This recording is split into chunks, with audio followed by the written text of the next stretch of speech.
Hello everyone, welcome back. दोस्तों कैसे हैं आप सभी? उम्मीद करता हूं ठीक होंगे। दोस्तों आप सभी का एक बार फिर से आपके अपने यूट्यूब चैनल, आपके अपने प्यारे यूट्यूब चैनल ज्ञान कुंज क्लासेस में बहुत बहुत स्वागत है। दोस्तों पिछला वीडियो उम्मीद है आप लोगों ने देखा होगा और बहुत ही बढ़िया लगा होगा आप लोगों को। ठीक है, जैसे कि पिछला वीडियो में हम लोगों ने क्या पढ़ा था, प्रेजेंट इंडेफिनिट टेंस को पढ़ा था, जिसको हम लोगों ने क्या कहा था, सिंपल प्रेजेंट टेंस कहा था ना। हाँ कहा था। ठीक है, तो आज की इस वीडियो में हम लोग क्या पढ़ने वाले हैं, जैसे देख पा रहे होंगे आप लोग, प्रेजेंट कॉन्टिन्यूअस टेंस को पढ़ेंगे। ठीक है, इसके जितने भी एस्पेक्ट्स हैं सबको हम लोग समझेंगे और बिल्कुल बेहतरीन ढंग से समझेंगे। ठीक है, और चीज़ों को धीरे धीरे बेहतर करते हुए ही जाएंगे। जैसे मान के चलिए, अगर कोई भी कार्य आप शुरू शुरू में स्टार्ट करते हैं तो मतलब थोड़ा लगता है टाइम, उसके बाद धीरे धीरे क्या होता है, चीज़ें धीरे धीरे ठीक होता चला जाता है। ठीक है, तो आप लोग क्या कर रहे होंगे, उम्मीद है आप लोगों से कि आप लोग प्रॉपर नोट्स भी बना रहे होंगे। नोट्स बना लीजिएगा। जिनके पास ये बुक नहीं है वो क्या करेंगे, नोट्स भी बनाएंगे। क्यों? और कुछ वैसे भी तो आप लोगों को कॉपी कलम लेके बैठना ही है। क्यों बैठना है? क्योंकि इस बुक में जितना जो भी दिया है वो तो दिया ही है। मैंने एक्स्ट्रा जो भी चीज़ इसमें ऐड किया है और एक्स्ट्रा जो भी बताऊंगा मैं, उसको भी आपको नोट करते हुए चलना है। ठीक है, तो आपके लिए बहुत ही बेहतर हो जाएगा।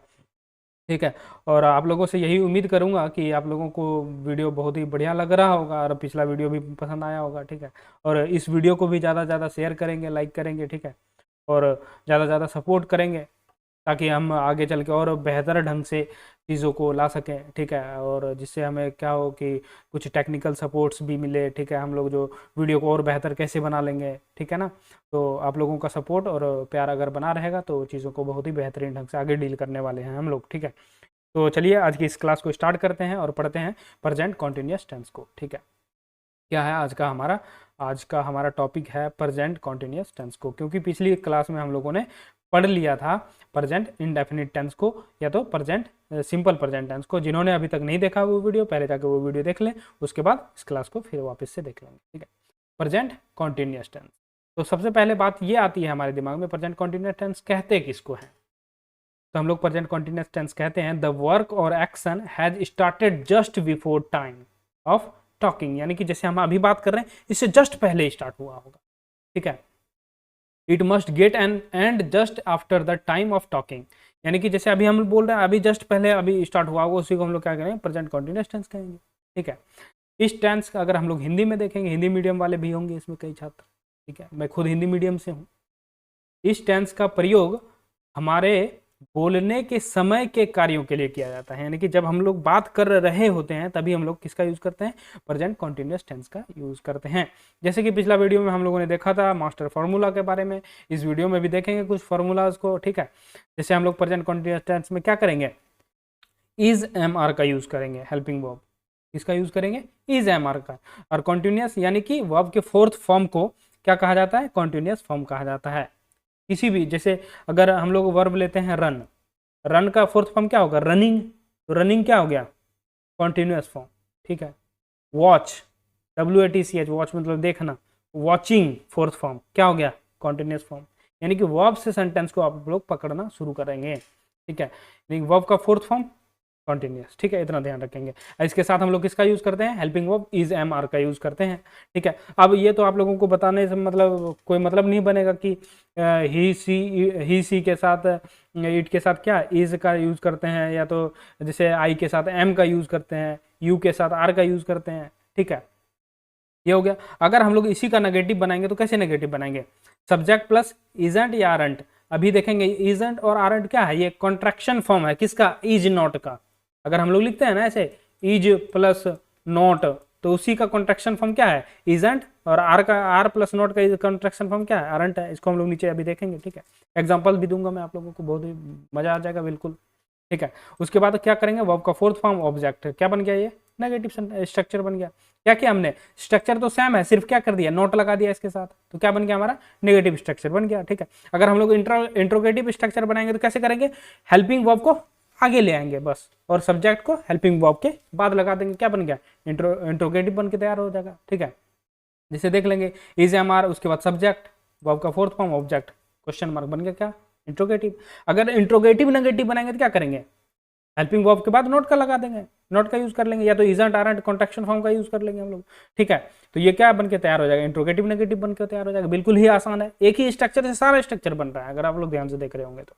ठीक है, उसी प्रकार डब्ल्यू एच से अगर हम लोग रिलेट करेंगे, इस बुक में डब्ल्यू एच का और ये नहीं दिया, 2-3 फॉर्मूला दिया हुआ है, लेकिन मैंने ये बढ़ाकर लिख दिया, ठीक है, ताकि आप लोगों को चीज़ें समझ में आ जाए बढ़िया से। डब्ल्यू एच के साथ अगर हम लोग EJMR लगाते हैं, सब्जेक्ट प्लस वर्ब का fourth form object plus question mark, क्या हो जाएगा ये डब्ल्यू एच फैमिली, जैसे मैंने पीछे भी बताया था, व्हाट, व्हेन, वेयर, हाउ, ये सब क्या है, डब्ल्यू एच फैमिली में आता है, ठीक है। और डब्ल्यू एच फैमिली का नेगेटिव बनाना हो तो कैसे बनाएंगे, डब्ल्यू एच और हेल्पिंग वर्ब के साथ नॉट जोड़ देंगे, बाकी सारी चीज़ें एज इट इज एज, ठीक है। यहाँ तक उम्मीद है समझ में आया होगा, ठीक है। आप लोग अगर पिछला वीडियो नहीं देखे हैं तो पिछला वीडियो पहले देख लेंगे, उसके बाद चीज़ें और बेहतर समझ में आएगी, ठीक है। चीज़ों को कनेक्ट करते हुए चलेंगे एक दूसरे से, जैसे, ठीक है, बिल्कुल। अब हम लोग जैसे मैंने अभी बताया था आप लोगों को कि कॉन्ट्रैक्शन फॉर्म क्या होता है, जैसे इज प्लस नॉट हम लोग लिखते हैं ना, तो इसी को क्या लिख दिए, इजंट लिख दिए, यही क्या है, कॉन्ट्रैक्शन फॉर्म है। आर प्लस नॉट को क्या लिख दिया, आरंट लिख दिए। अब बात आती है एम प्लस नॉट को हम लोग क्या एमेंट लिख दें, ठीक है, तो अमेंट नहीं लिखेंगे, बल्कि एम प्लस नॉट को ही क्या लिखेंगे, आरंट लिखेंगे, या AINT लिखेंगे हम लोग, ठीक है, आप स्टॉप के साथ लगा के, ठीक है। उम्मीद है यहाँ तक समझ में आया होगा। अगर हम लोग एग्जांपल से समझने का प्रयास करें, जैसे अमेंट आई रीडिंग न्यूज़पेपर, और दूसरा स्ट्रक्चर है ये, दूसरा सेंटेंस है aren't I reading a newspaper, तो इनमें से ये कौन सा, ये वाला सही है, ये वाला गलत है। क्यों गलत है, एम प्लस नॉट अगर कॉन्ट्रैक्शन फॉर्म यूज करें तो अमंट यूज नहीं करेंगे, बल्कि क्या ये करेंगे, अरंट का यूज करेंगे उसके जगह में, ठीक है। यहाँ तक समझ में आया होगा। अब बात आती है कि प्रेजेंट कॉन्टिन्यूअस टेंस का प्रयोग हम लोग किन किन परिस्थिति में करेंगे, और कहाँ कहाँ करेंगे, और कैसे कैसे करेंगे। सबसे बड़ी चीज़ तो यही है ना, अगर इस चीज़ को हम लोग समझ पाते हैं, समझ लेते हैं, तो हमारे लिए क्या हो जाएगा, चीज़ें आसान हो जाएगी, ठीक है। तो आइए चलिए देखते हैं और शुरू करते हैं समझने का। प्रेजेंट कॉन्टिन्यूअस टेंस का प्रयोग इन परिस्थिति में कर सकते हैं। कौन कौन सी परिस्थिति है, पहली परिस्थिति हमारे पास ये है कि अस्थायी कार्य, टेम्पररी एक्शन के लिए हम लोग क्या करते हैं, प्रेजेंट कॉन्टिन्यूअस टेंस का यूज करते हैं। टेम्पररी एक्शन, जैसे मान के चलिए कि अभी मैं सो रहा हूं, ठीक है, या तो आप सो रहे हैं, ये तो है नहीं कि आप जो है सोते रहेंगे जीवन भर, अगर जीवन भर सो गए तो इसका मतलब खत्म है मामला, ठीक है ना। तो टेम्पररी एक्शन यानी कि मैं अभी सो रहा हूँ, कुछ देर बाद उठ जाऊंगा, ठीक है। जैसे मैं अभी इन दिनों क्या पढ़ रहा हूँ, मैथ पढ़ रहा हूँ, अभी इन दिनों मैं मैथ पढ़ रहा हूँ, तो क्या मैं जीवन भर मैथ पढ़ता रहूंगा, नहीं, अभी हो सकता है मैं कुछ दिनों के लिए मैथ पढ़ रहा हूँ, फिर इंग्लिश पढ़ना स्टार्ट कर दूँ, ज्योग्राफी, हिस्ट्री, कुछ भी पढ़ना स्टार्ट करेंगे, ठीक है ना, रीजनिंग पढ़ना स्टार्ट कर देंगे। ये क्या है, टेम्पररी एक्शन नहीं है, ठीक है, वो सॉरी टेम्पररी एक्शन है ये, ठीक है, यानी कि कुछ समय तक चलेगा, फिर बदल जाएगी चीज़ें, ठीक है। उसी प्रकार एग्जाम्पल से अगर हम लोग देखें, I am teaching math this days, यानी कि मैं जो है इन दिनों क्या कर रहा हूँ, मैथ पढ़ा रहा हूँ, कुछ दिन बाद अंग्रेजी भी पढ़ाऊंगा, ठीक है ना। माई ब्रदर इज स्लीपिंग, मेरा भाई जो है अभी सो रहा है, कुछ देर बाद उठेगा, वो जगेगा, ठीक है। तो पहला वाला पॉइंट समझ में आया, आ गया होगा, ठीक है, उम्मीद है कि आ गया होगा, ठीक है। आप लोग इसको क्या करेंगे, नोट करते हुए चलेंगे भाई साहब साथ के साथ। दूसरा पॉइंट हमारा है, किसी भी चीज को, अगर कोई भी चीज है उसमें लगातार परिवर्तन आ रहा है, यानी कि कॉन्टिन्यूअस चेंजेस आ रहा है उसमें, तो वहां हम लोग क्या करेंगे, प्रेजेंट कॉन्टिन्यूअस टेंस का यूज करेंगे। जैसे the forest area is decreasing day by day, यानी कि जंगल जो है क्या हो रहा है, दिन ब दिन खत्म होते जा रहा है, यानी घटते जा रहा है। क्यों घट रहा है, क्योंकि उसकी कटाई चल रही है, धुआंधार फैक्ट्री खोला जा रहा है, ठीक है ना। जंगल था, काट पीट के जो है बराबर कर दिया, फैक्ट्री खोल दिया, तो इससे क्या होगा, डिक्रीज ही तो होगा, यानी कि इसमें क्या लगातार परिवर्तन आ रहा है, यानी कि the forest area is decreasing day by day, ठीक। ये दूसरा वाला पॉइंट भी क्लियर हुआ होगा, ठीक है। अगर हम लोग नेक्स्ट बात करें तो तीसरा पॉइंट हमारा क्या कहता है, किसी की वर्तमान की आदत से जब हमें नाराजगी या गुस्सा आए तो हम लोग किसका यूज करेंगे, प्रेजेंट कॉन्टिन्यूअस टेंस का यूज करेंगे, ठीक है। मान के चलिए जैसे आप पढ़ रहे हैं, दो पार्टनर है आप लोग रूम में, आप पढ़ रहे हैं, दूसरा वाला क्या कर रहा है, दूसरा वाला जो है गाना बजा के एकदम जोरदार तरीके से नाच रहा है ससुरा, ठीक है, नाच रहा है, तो क्या हो गया, आपको डिस्टर्ब कर रहा है ना वो, तो वहां हम लोग किसका यूज करेंगे, प्रेजेंट कॉन्टिन्यूअस टेंस का यूज करेंगे, ठीक है। जैसे बोल सकते हैं, Neetu is always disturbing me, example जैसे दिया हुआ है मैंने, my friend is always disturbing me, यानी कि मेरा फ्रेंड क्या करता है, हमेशा डिस्टर्ब करते रहता है, यानी कि उसका क्या है, वो एक जो है आदत है, वर्तमान का, प्रेजेंट का क्या है, हैबिट है वो, ठीक है ना। जैसे Neetu is always disturbing me, ठीक, ये एग्जांपल समझ में आया होगा। और चौथा पॉइंट अगर हम लोग देखें, निकट भविष्य, यानी कि नियर फ्यूचर, के कार्य के लिए हम लोग किसका यूज करते हैं? प्रेजेंट कॉन्टिन्यूअस टेंस का यूज करते हैं। यानी नियर फ्यूचर के लिए हम लोग किसका यूज करते हैं? प्रेजेंट कॉन्टिन्यूअस टेंस का यूज करते हैं। जैसे I am going to his house tomorrow, यानी कि I am going to his house tomorrow, यानी कि मैं उसके घर कल जा रहा हूं, ठीक है ना, मैं उसके घर कल जा रहा हूं। ये क्या है? नियर फ्यूचर है, निकट भविष्य है, कल जा रहा हूं, ठीक है। नियर फ्यूचर का मतलब क्या होगा? वेरी सुन, बहुत जल्द, with in a short time, बहुत कम समय के अंदर अंदर, है ना, नियर फ्यूचर कहते हैं इसे, ठीक है। उम्मीद है यहाँ समझ में आया होगा। अब हम लोग देखते हैं एक बहुत ही ये बढ़िया कॉन्सेप्ट है, ठीक है, जिसको हम लोगों को जानना चाहिए, इससे एग्जाम में क्वेश्चन भी बनता है। जैसे एक शब्द है हियर, हियर का मीनिंग दो निकलता है, दो मीनिंग निकल कर आता है। एक तो मीनिंग आता है सुनना और दूसरा आता है सुनवाई करना। हियर का दो मीनिंग है, क्या है? पहला मीनिंग है सुनना, ठीक है, जो हम लोग सुनते हैं अपने कानों से, और दूसरा है सुनवाई करना, जैसे कोर्ट में जज वगैरह फैसला देते हैं, किसी भी मुद्दे पर सुनवाई करते हैं, ठीक है। हियर का मीनिंग है कि ये निकलता है, ठीक है। अगर तो कॉन्सेप्ट हमारा यहीं से निकल कर आता है कि यदि हियर का अर्थ सुनना हो तो इसका प्रयोग कॉन्टिन्यूअस टेंस में नहीं होता है। अगर सिंपल हियर का यूज मीनिंग अगर देखेंगे तो सुनना अगर निकल रहा होगा तो वहां हम लोग क्या करेंगे? प्रेजेंट कॉन्टिन्यूअस टेंस का यूज नहीं करेंगे, बल्कि कहां करेंगे? जहां हियर का अर्थ क्या निकल के आ रहा हो? कोर्ट केस की सुनवाई हो रही हो, उसे वहां हम लोग किसका यूज करेंगे? कॉन्टिन्यूअस टेंस का यूज करेंगे। समझ में आया? फिर से समझाता हूं कि हियर जो शब्द है इसका दो मीनिंग है। पहला मीनिंग सुनना, जो हम लोग कान से सुनते हैं, और दूसरा मीनिंग सुनवाई किया जाता है, यानी कि कोई भी मुद्दा चल रहा, कोई भी केस था, उस पर सुनवाई हो रहा, ठीक है। दो मीनिंग समझ में आ गया। अगर हियर का मीनिंग किसी भी सेंटेंस में सुनने से आ रहा हो, ठीक है, तो वहां प्रेजेंट कॉन्टिन्यूअस टेंस का यूज नहीं करेंगे, ठीक। अगर हियर का मीनिंग किससे? कोर्ट केस से रिलेटेड हो, जिसमें सुनवाई का अर्थ हमें समझ में आ रहा हो, मीनिंग समझ में आ रहा हो, वहां किसका यूज करेंगे? प्रेजेंट कॉन्टिन्यूअस टेंस का यूज करेंगे, ठीक है। इस बात का ध्यान रखेंगे। एग्जांपल से समझते हैं। The jury is hearing the case today, यानी कि ज्यूरी जो है, ज्यूरी यानी कि ग्रुप ऑफ जजेस को क्या कहते हैं? ज्यूरी कहते हैं हम लोग, ठीक है। यहाँ किसकी बात हो जा रही है? केस की बात हो रही है, कोर्ट केस की बात हो रही है, वहां किसका यूज करेंगे हम लोग? प्रेजेंट कॉन्टिन्यूअस टेंस का। उसी प्रकार आई हियर द न्यूज, मैं यह न्यूज सुन रहा हूँ या सुनता हूँ, यहाँ किसका? सुनने का सेंस आ रहा है, तो इसका यहाँ क्या करेंगे हम लोग? कॉन्टिन्यूअस टेंस का यूज नहीं करेंगे, ठीक है। आई हियरिंग द न्यूज नहीं बोलेंगे, क्या बोलेंगे? I hear the news. क्यों? क्योंकि यहाँ सुनने का अर्थ आ रहा है, ठीक है। समझ में आया?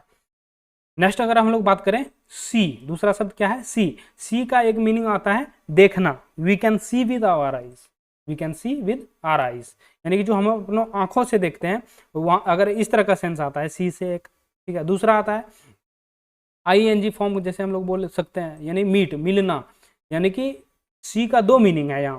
पहला मीनिंग देखने से है और दूसरा मीनिंग मिलने से है, किसी से मिलना हो, सीइंग, ठीक है। अगर इसका कॉन्सेप्ट हम लोग देखते हैं, कॉन्सेप्ट हमारा ये है, सी का अर्थ यदि देखने से हो तो कॉन्टिन्यूअस टेंस का प्रयोग ना करें, ठीक। कब करेंगे? सी का अर्थ यदि मिलने से हो तो कॉन्टिन्यूअस टेंस का यूज करेंगे। जैसे एग्जांपल से समझते हैं, आई सी द मूवी, यानी मूवी यहाँ देखने का सेंस निकल रहा है, तो यहाँ क्या कॉन्टिन्यूअस टेंस का यूज करेंगे? क्या नहीं करेंगे। आई सीइंग द मूवी बोल सकते हैं क्या? नहीं, नहीं बोल सकते, गलत हो जाएगा, ठीक है। दूसरा देखेंगे, I am seeing my friend tomorrow, यानी कि मैं अपने दोस्त से कल मिलूंगा, यानी यहाँ सीइंग का अर्थ क्या निकल रहा है? मिलने से, मीट, मिलने से आ रहा है, ठीक है। उसी प्रकार सी इज सीइंग मी टुडे, यानी कि वह जो है मेरे से मिलेगी कल, ठीक है। वह अब कोई भी हो सकता है, ठीक है ना, समझ रहे हैं, ठीक है। इस तरह से अगर हम लोग नेक्स्ट आगे बढ़े, दूसरा शब्द है, एक शब्द है हमारे पास फील। क्या है शब्द? फील। फील का मतलब दो मीनिंग यहाँ भी निकलता है। फील एक का मीनिंग निकलता है क्या? महसूस करना, जो हम लोग फील करते हैं, और दूसरा मीनिंग होता है टू चेक पल्स। जैसे अगर हम लोग बीमार रहते हैं तो डॉक्टर क्या करता है? एकदम नब्ज पकड़ के हमें बता देता है, फील करता है। नब्ज पकड़ के क्या करता है? दबाता है क्या? वो नहीं दबाता है, क्या करता है? उसको फील करता है, यानी महसूस करता है, ठीक है ना। अगर फील करना का अर्थ ये समझ में आए, टू चेक पल्स या to search by touching everything, यानी कि जैसे मान के चलिए नब्ज पकड़ के जो है क्या कर रहा है? कोई भी चीज ढूंढने का ही तो प्रयास कर रहा है एक तरह से डॉक्टर, कि क्या बीमारी है इसे। हाँ ठीक है, समझ में आ गया, इस प्रकार से होता है, ठीक है। तो इसका कॉन्सेप्ट क्या निकल के आता है? फील का अर्थ यदि महसूस करना हो तो कॉन्टिन्यूअस टेंस का प्रयोग नहीं करेंगे, लेकिन यदि फील का अर्थ नब्ज का परीक्षण, यानी कि नब्ज का परीक्षण जो डॉक्टर करता है, टू चेक पल्स या थिंग हो तो कॉन्टिन्यूअस टेंस का प्रयोग करेंगे। यहाँ ये दूसरा वाला लाइन है, नब्ज का परीक्षण या किसी भी चीज को टटोल कर खोजना, यानी मान के चलिए अंधेरा है, हम लोग टटोल रहे हैं दीवार कि कहाँ स्विच है जो जलाऊंगा तो लाइट वाइट चलेगा, पूरा रूम में अंधेरा है, मान के चलिए हम लोग पढ़ने बैठते हैं, ठीक है, और एकाएक लाइट चली गई, पेन वगैरह कहीं रखे थे तो ऐसे ऐसे टटोल रहे हैं, ठीक है, वहां किसका यूज करेंगे, प्रेजेंट कॉन्टिन्यूअस टेंस का यूज करेंगे, ठीक है। To search by touching everything, कुछ भी हम लोग छू के अगर हम लोग सर्च कर रहे हैं तो किसका यूज करेंगे, कॉन्टिन्यूअस टेंस का यूज करेंगे, ठीक है। एग्जांपल देखते हैं, जैसे आई फील योर पेन, यानी कि मैं तुम्हारे दर्द को क्या कर रहा हूँ, फील कर रहा हूँ, ठीक है। जैसे the doctor was feeling my pulse, यहाँ क्या कर रहा है, कॉन्टिन्यूअस टेंस का यूज हम लोग कर रहे हैं, डॉक्टर क्या कर रहा है, फील करने का, यानी कि दूसरा वाला मीनिंग हमें समझ में आ रहा है, पल्स चेक कर रहा है डॉक्टर। जैसे और एक एग्जाम्पल देखें, he was feeling for the electric switch in the dark, यानी कि वह क्या कर रहा है, अंधेरे में जो है इलेक्ट्रिक स्विच ढूंढ रहा है कि दबाऊंगा तो उजाला होगा, ठीक है, यानी कि किसी भी चीज को टटोल कर खोजने का प्रयास कर रहा है। To search by touching everything, to search by touching the switch, electric switch, ठीक है। नेक्स्ट हमारे पास शब्द है थिंक, क्या है शब्द, थिंक। थिंक का मतलब होता है एक सोचना, और दूसरा मीनिंग क्या निकल के आता है, संभावनाओं पर विचार करना। टू, यहाँ दो चीज काम करता है, एक तो थिंक का पहला मीनिंग क्या निकलेगा, सोचना, ठीक है। अगर थिंक का मीनिंग सोचना निकल रहा है तो वहां क्या करेंगे, कॉन्टिन्यूअस टेंस का यूज नहीं करेंगे, ठीक। अगर थिंक का मीनिंग क्या निकल रहा है, संभावनाओं पर विचार करना, तो वहां किसका यूज करेंगे, कॉन्टिन्यूअस टेंस का यूज करेंगे।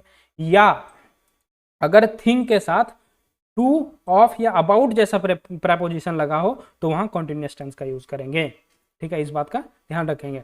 जैसे थिंक का प्रयोग कॉन्टिन्यूअस टेंस में नहीं करते हैं, लेकिन थिंक के बाद टू, ऑफ या अबाउट लिखा हो तो कॉन्टिन्यूअस टेंस का प्रयोग करेंगे। टू, ऑफ, अबाउट क्या है, प्रेपोजिशन है, ठीक है। ये हो गया। अगर हम लोग एग्जांपल से समझें, I am thinking to settle in Delhi, यानी कि मैं सोच रहा हूं कहाँ, दिल्ली में सेटल होने का, यानी कि थिंक के बाद क्या है, टू, प्रेपोजिशन का यूज है, इसीलिए किसका, फोर्थ फॉर्म, यानी कि कॉन्टिन्यूअस का यूज करेंगे हम लोग। उसके बाद I think that you are right, मैं सोचता हूं तुम सही हो, यहाँ क्या हो रहा है, सिर्फ सोचने का बात किया जा रहा है, इसीलिए कॉन्टिन्यूअस टेंस में नहीं है, ठीक है। उसी प्रकार हम लोग देखें, I am thinking to go there, यानी कि I am thinking to, think के बाद क्या है, टू प्रेपोजिशन का यूज किया गया, यानी कि कॉन्टिन्यूअस टेंस में होगा, यानी कि बिफोर का यूज होगा, यानी थिंक, थिंकिंग, ठीक, ये क्लियर होगा। नेक्स्ट हम लोग देखें, एक शब्द है हैव, दूसरा शब्द क्या है, हैव, ठीक है। जहां हम लोग हैव का मीनिंग एक देखते हैं, क्या, अधिकार रखना। जैसे हम लोग क्या बोलते हैं, मेरे पास एक गाड़ी है, यहाँ क्या है, गाड़ी पर मैं अधिकार बता रहा हूँ कि गाड़ी मेरे पास एक है, यानी कि मान के चलिए कोई गाड़ी खड़ी है, ठीक है, मेरी गाड़ी खड़ी है, मैं किसी को बता रहा हूँ कि ये गाड़ी मेरी है, यहाँ मैं क्या बताने का कोशिश कर रहा हूँ, अधिकार बता रहा हूँ, ऑनरशिप बता रहा हूँ कि ये गाड़ी जो है ना मेरा है, मैं इसका मालिक हूँ, ठीक है, ये समझ में आया। अगर हैव का एक और मीनिंग निकलता है कि ईट फूड या इंजॉय, ईट फूड या टू इंजॉय, अगर खाना खाने से या तो इंजॉय करने से अगर हैव का मीनिंग निकल रहा है, ठीक है, हैव को लेकर ये मीनिंग निकल रहा है, तो वहां हम लोग कैसे करेंगे, ये रूल देखते हैं हम लोग। तो हैव का प्रयोग कॉन्टिन्यूअस टेंस में नहीं करते हैं नॉर्मली, ठीक है, जब किसका, ऑनरशिप की बात की जा रही हो, ठीक है। यदि हैव का अर्थ खाना खाने से, ईटिंग फूड से हो, मस्ती करने से हो, टू इंजॉय से हो, तो वहां हम लोग किसका यूज करेंगे, कॉन्टिन्यूअस टेंस का यूज करेंगे। जैसे एग्जांपल से समझते हैं, she has a nice car, ownership, उसके पास एक गाड़ी है, गाड़ी का वो मालिक है वो, ठीक है ना, ठीक, समझ में आ गया। सी इज हैविंग अ केक, यानी कि वह केक खा रही है, यानी कि केक खाने से मतलब, यानी कि ईटिंग फूड से रिलेटेड है ये, सी इज हैविंग अ केक, ठीक, समझ में आ गया होगा। नेक्स्ट वर्ड है अपने पास अपीयर। अपीयर का मतलब होता है सीम या प्रतीत होना, ठीक है। अपीयर का एक मीनिंग क्या निकलता है, प्रतीत होना, दिखना, अपीयर। एक मीनिंग क्या निकलता है, टू पब्लिश द बुक, या तो टू कम सडन, अचानक आ जाना, अपीयर का मतलब होता है। एग्जाम से रिलेटेड अगर इसका मीनिंग निकले तो हम लोग क्या कॉन्टिन्यूअस टेंस में यूज करेंगे। जैसे एग्जाम्पल से समझते हैं, she is appearing in the exam, यानी एग्जाम की बात किया जा रहा है यहाँ, अपीयर होने का, ठीक। तो यहाँ क्या करेंगे हम लोग, कॉन्टिन्यूस टेंस का यूज़ करेंगे। जैसे I M appearing my book, यानी कि मैं क्या कर रहा हूँ, अपने बुक को पब्लिश करने जा रहा हूँ। ठीक है, यहाँ किसका यूज़ करेंगे, कॉन्टिन्यूस टेंस का यूज़ करेंगे। ठीक है, उसी प्रकार अगर देखेंगे, it appears that he will fall down, यानी कि ये दिख रहा है कि वो जो है क्या है, गिरने वाला है। यानी यहाँ क्या हो रहा है, सिर्फ प्रतीत हो रहा है, हमें दिख रहा है। ठीक, तो ये रूल हमारा क्या बन के तैयार होता है, अपीयर का अर्थ अपीयर का प्रयोग कॉन्टिन्यूस टेंस में नहीं करते नॉर्मली, लेकिन यदि अपीयर का अर्थ किताब प्रकाशित करना, यानी कि टू पब्लिश द बुक, ठीक, या तो प्रकट होना, यानी टू कम सडन, अचानक आ जाना, या तो परीक्षा देने, एग्जाम से रिलेटेड अगर इसका मीनिंग निकलता है तो वहां हम लोग किसका यूज करेंगे, कॉन्टिन्यूस टेंस का यूज करेंगे। ठीक है, आई होप आप लोगों को यहाँ तक समझ में आया होगा। अगर समझ में आ रहा है तो वीडियो को लाइक करते चलेंगे और शेयर भी करते चलेंगे। ठीक है, दूसरा शब्द है स्मेल। स्मेल का एक मीनिंग होता है सूंघना। क्या होता है, सूंघना। स्मेल अब दो टाइप से होते हैं। पहला होता है कि एक प्लीजेंट स्मेल होता है जो हमें बढ़िया लगता है, जैसे रूम स्प्रे, हम लोग बॉडी स्प्रे यूज करते हैं, ये सब क्या है, प्लीजेंट स्मेल है। अनप्लीजेंट स्मेल, जो मान के चलिए कूड़ा उड़ा रखा था बहुत दिनों से, गंद करने लग गया, क्या है, अनप्लीजेंट स्मेल है। ठीक है, ये हो गया। अगर स्मेल का अर्थ सूंघने से निकल रहा हो, ठीक है, एक। दूसरा, अगर स्निफ क्लोज टू नोज, यानी कि एक स्मेल का अर्थ हो ये भी होता है कि नाक के पास नज़दीक सटा के अगर सूंघा जाए। ठीक है, जैसे कोई एक गुलाब का फूल है तो हम लोग नाक में सटा के सूंघ लेते हैं। ठीक है, और बोलते हैं उसके बाद कि बहुत ही शानदार खुशबू है इसका, यानी कि स्मेल का दो मीनिंग है। अगर हम लोग एग्जांपल यहाँ देखें कि द फ्लावर स्मेल स्वीट, यानी कि फूल जो है कैसे बढ़िया सुगंध कर रहा है, तो दूर से ही फूल को मान के चलिए, अगर गुलाब का फूल है या गेंदा फूल, दूर से ही हमें सुगंध आ जाता है उसका। नाक में सटा लेते हैं वो बात अलग है, लेकिन कहीं ना कहीं दूर से ही तो उसका सुगंध आ जाता है हम लोग को। ठीक है, पहचान जाते हैं कि हाँ गेंदा का फूल है। तो यहाँ क्या करेंगे, कंटिन्यूअस टेंस का यूज नहीं करेंगे। ठीक है, दूसरा, the flowers is smelling sweet, मान के चलिए कोई फूल है, आप नाक में सटा कर यूज कर रहे हैं उसको, मतलब स्मेल करने, सूंघने की कोशिश कर रहे हैं, तो वहाँ क्या किसका यूज करेंगे, कंटिन्यूअस टेंस का, यानी ये स्मेलिंग का यूज कर रहे हैं हम लोग। उसके बाद सी इज स्मेलिंग द फ्लावर, वह क्या कर रही है, अपने नाक में सटा के फूल को सूंघ रही है। ठीक है, डिनर स्मेल्स गुड, यानी कि कोई भोजन रखा हुआ है, वो कैसा है, एकदम जो है बेहतरीन खुशबू आ रहा है उससे, एकदम भूख लगने को तैयार है, एकदम भूख लग गया, बेहतरीन ढंग से खाने के लिए तैयार है हम एकदम। ठीक, ये हो गया। अगर हम लोग नेक्स्ट आगे बात करें तो एक शब्द है टेस्ट। टेस्ट का मतलब क्या होता है, एक तो स्वाद होता है, एक होता है स्वाद की जांच करना। क्या होता है, टेस्ट का मतलब होता है एक स्वाद, एक दूसरा होता है स्वाद की जांच करना। जैसे हम लोग अगर बोले the coffee taste is better, यानी ये कि ये कॉफी का स्वाद कैसा है, बेटर है। ठीक है, उसके बाद अगर हम लोग देखें, he is testing the milk, he is testing the milk pudding, यानी पडिंग का मतलब क्या होता है, दूध से बना हुआ खीर, उसको क्या कर रहे हैं, टेस्ट कर रहे हैं, स्वाद कर रहे हैं, स्वाद की जांच कर रहे हैं। चम्मच लिया, उठाया, खीर खाया, ओहो जोरदार बना है। यहाँ किसका यूज करेंगे, कंटिन्यूअस टेंस का यूज करेंगे हम लोग। ठीक है, इसी तरह हम लोग नेक्स्ट आगे बढ़े। नेक्स्ट क्या, आगे खत्म हो गया। ठीक है, तो आज की इस वीडियो में हम लोगों ने क्या देखा, प्रेजेंट कंटिन्यूअस टेंस को समझने का प्रयास करा। ठीक है, तो आई होप ये वीडियो आप लोगों को पसंद आया होगा। अगर वीडियो पसंद आया तो चैनल को, अगर चैनल में नए हैं तो चैनल को सब्सक्राइब कर लेंगे, और वीडियो को अभी तक लाइक अगर नहीं कराया तो अपने वीडियो को लाइक करेंगे, एक लाइक बनता है। ठीक है, और अपने दोस्तों के साथ भी इस वीडियो को शेयर करेंगे। ठीक है, और अभी तक आपने अगर पिछला वीडियो नहीं देखा जो सिंपल प्रेजेंट टेंस वाला है, उसको भी देख लेंगे। ठीक है, और इस वाले वीडियो को अच्छे तरीके से अच्छी तरीके से समझेंगे, बढ़िया से समझने का प्रयास करेंगे इसको। अगर एक बार में समझ में नहीं आया तो दोबारा भी देख लेंगे। ठीक है, कोई दिक्कत नहीं है। तो उम्मीद करता हूँ ये वीडियो पसंद आई। अगर वीडियो पसंद आई तो लाइक ज़रूर करेंगे। तो चलिए मिलते हैं किसी नेक्स्ट वीडियो में। ठीक है, अगला टॉपिक के साथ। तब तक अपना ध्यान रखिए, पढ़ते रहिए और मुस्कुराते रहिए। बहुत बहुत धन्यवाद।